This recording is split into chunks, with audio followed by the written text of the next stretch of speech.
Module 6, Day 2. Resume at example 6.2 on page 182 and stop after doing on your own question 6.1 through 6.3. This video will only be example 6.2 because I'm going to work out every step. All right. A 5.00 kilogram flower pot is suspended from 2 strings as shown. What is the tension in each string? All right, so here we have this string being at an angle of 40 degrees over here, and this string being an angle of 30 degrees here. And then we know the mass equals 5 kilograms. And again, we know it's a mass, not a weight, because it's in kilograms, not in newtons.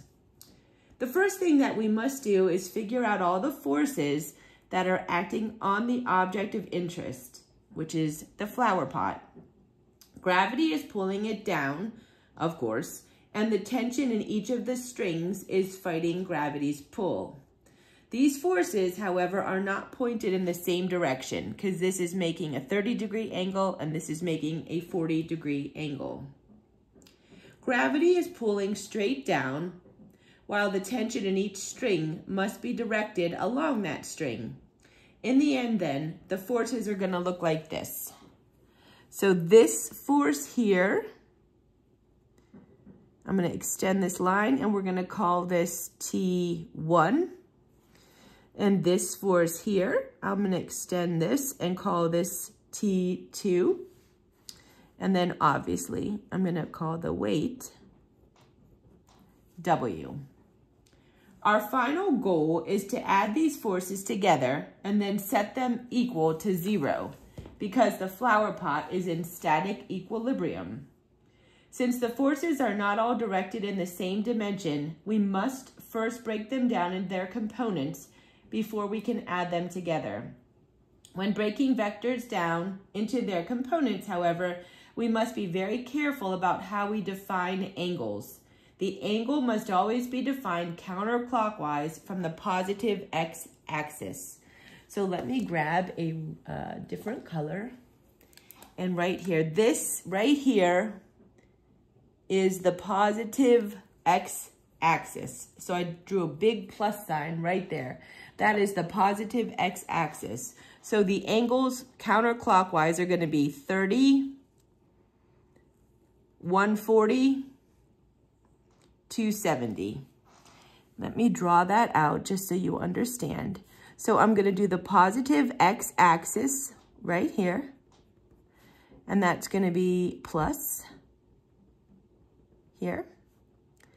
And let's draw in the y-axis as well. So T1 is going to be at 30 degrees. T2 is going to be 40 degrees from the negative x-axis, which is 140 degrees from the positive x-axis, 140 degrees, that's T2. And then obviously weight is going straight down, so this is going to be here. And this angle is 270 degrees. So that's what I mean when I say we have to be careful how we define the angle. It always has to be defined counterclockwise from the positive x-axis. All right, so this is indeed the way the angle is defined for T1. So finding its components is going to be easy. All right, so T1, we have a T1x, which equals T1 times the cosine of 30 degrees. We get our calculator. 30 degrees is 0.866 times T1. So T1 times 0.866 Now we have to get our T1 in the y dimension, and we say T1 times the sine of 30 degrees. And we get T1 times, and that ends up being a half. So T1 times 0.500.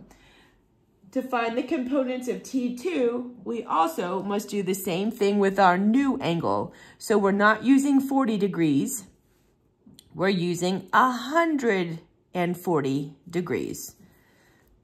So T2x equals T2 times the cosine of 140 degrees. And that gives us negative 0.7660 times T2. And then T2y equals T2 times the sine of 140 degrees. And that is 0.6428 times T2. So finally, the weight vector must be split into its components. What is the weight equal to? The weight is the mass times the acceleration due to gravity. And don't forget, it told us that the mass was that. So to calculate the weight, we have to say 5 kilograms times 9.8 meters per second squared. And then when we do that calculation, we learn that the weight is 49 newtons. So the weight equals 49 newtons. All right. Now, let's break that into its x and y components. So the x component of the weight, which we already know is going to be 0 because there's none in the x direction, but let's go ahead and figure that out. So 49 newtons times the cosine of 270 degrees equals 0.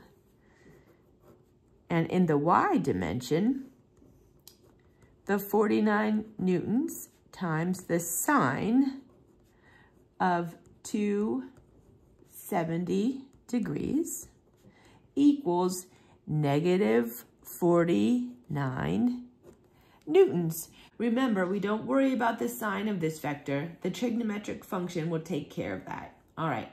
Now, after we have all of our dimensions broken down into x and y, we are ready to add the forces together in each dimension and then set them equal to 0. So let's start with the x dimension.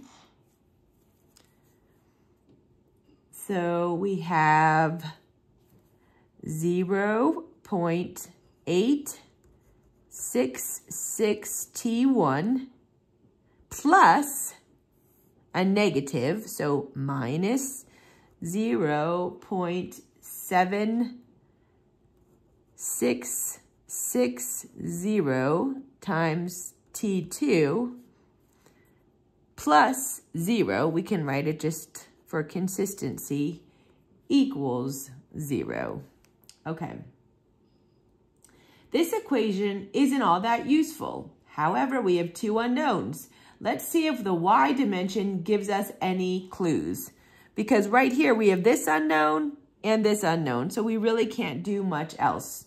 So now let's look at the y dimension. So in the y dimension, we have T1 times 0.500 plus 0.6428 times T2 minus 49 newtons equals 0. There are two unknowns. Well, how do we solve this problem? We use a mathematical technique that you should have learned in algebra. When you have two separate equations, you can solve them simultaneously for two unknowns.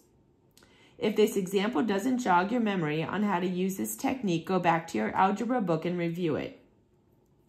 The way you simultaneously solve two equations is to take the first equation and solve for the variable in terms of the other. For example, I will take my first equation and solve for T2. All right, so we're going to try and solve for T2. So we can say here, negative 0.7660 T2 equals, when we bring this to the other side, it also turns out to be negative 0.866 times T1. So now to divide, or to get T2 by itself, I have to divide both sides by this. So I can say T2 equals negative 0.866 T1 divided by negative 0.7660. When we put that into the calculator and use our significant figures, we get the answer as T2 equals 1.13 times T1. This doesn't tell us exactly what T2 is, but it does allow us to do something.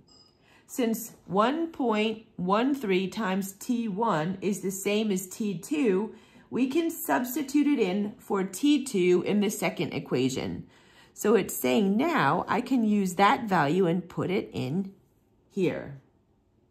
Okay, so now we have to solve for T1.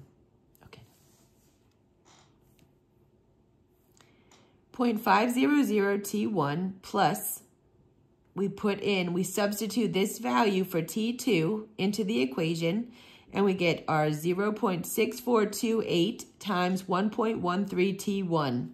When you do that calculation, you get 0.500 T1 plus 0.726 T1 minus 49 newtons equals 0.